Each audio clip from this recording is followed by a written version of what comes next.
So the kind of hawkers you bring to US, for example, how well versed are they with trademark? Totally.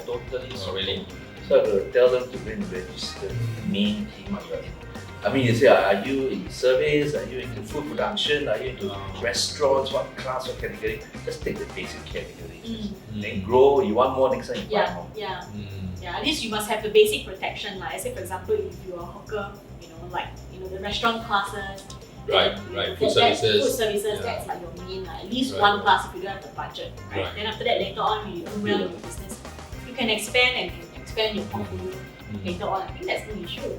I mean, Singapore now makes it so easy. You can even register your own. Actually, you don't even need me. But I think having a lawyer when your business grows, I would say it's good to have an expert, so that the expert, like for example myself, I plan a strategy for the clients, and then also depending on the budget, we can sort of look at what countries to go first, which are the core classes to cover first, and what types of marks. Whether it's a word mark, whether it's a combination, and people ask me, if I register the whole thing, the word mark is protected. If someone else uses the word mark, will it get protected? So all these are like questions that a lot of people ask. These very common questions.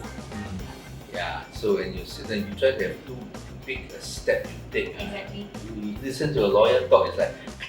That's why we're doing this series, when we're trying to break this down. No, but it's true. No matter how, you still have to spend those money because you want to conquer the world with your mark. Hey, then those things aren't cheap. Yeah, it's true. But cheaper than patents lah.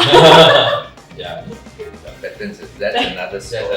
You want to protect a recipe, that's another story. Speaking of which, I think one of the most important, to me, I think if you're a hawker, more than your trademarks, I think your trade secrets are actually what's really, really important. It could be your recipes, how you conduct, your business, and I'm not sure if sometimes your auntie uncles, right? They will teach all the kung fu to all their kakias, right? And then after that, their kakias leave and then go and open something similar. So like, to me, I think this is something.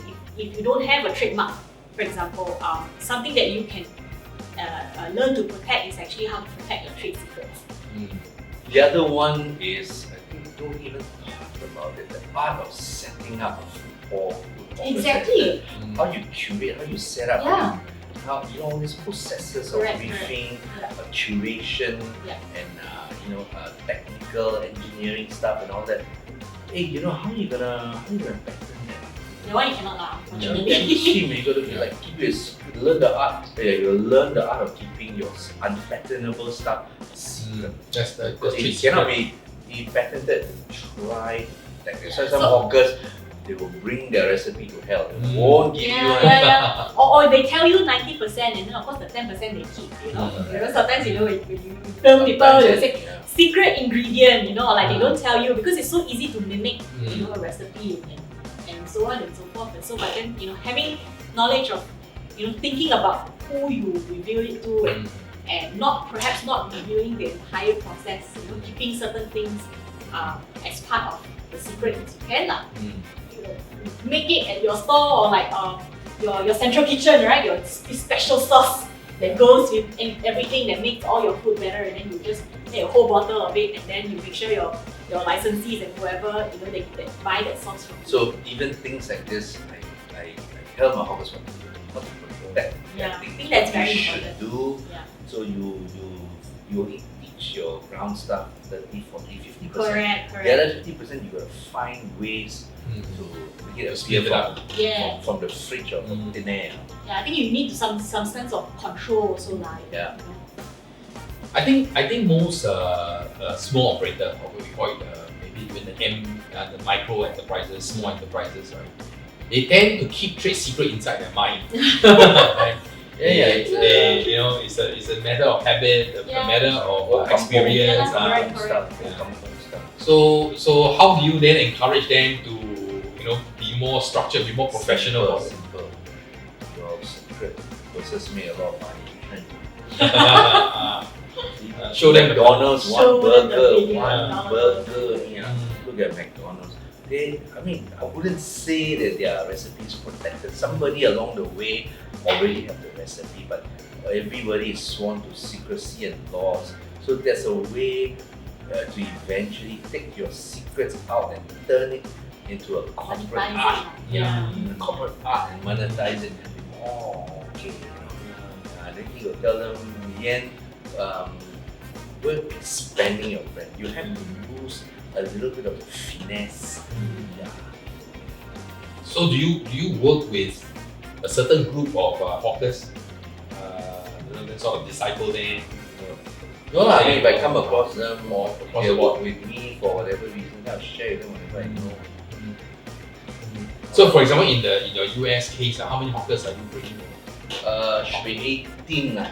Some of the hawkers are already in the States, they're Singaporeans operating. Oh. They have been there already. So they're there, so they're familiar with the law. So you just assemble lah, and just assemble. Hawkers assemble. Yeah. But I have to share one thing lah. Every Singaporeans are that adventurous. Ask a lot of questions. In the end, they are not so brave. Yeah. Take the step. So I say in the end, don't take that leap. Don't take that leap. You be stuck here with the they say that first fortune favors the brave. Yes, right. You will just continue. If somebody didn't come up and invent a phone with no buttons, you wouldn't have apps today. You will still be A B B B B C D E 1 press 4 times to get the number. So the world has to move on. You need ideas and you need courage to execute.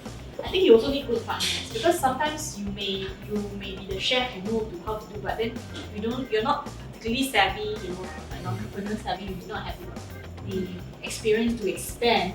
Then you might need to have a trusted partner. For example, maybe like people like you in business, they are able to be more savvy with the law. Because you talk about auntie uncles, if they are really old already, I don't think they. And it's very sad to say that if they say they don't do anything about it, right? The recipe is gonna go with them, and it's really really a shame and sad to say that you won't be able to enjoy That's why it's about the heritage and culture, exactly, right? Exactly. A few years ago. Follow us, subscribe, and see you at our next episode.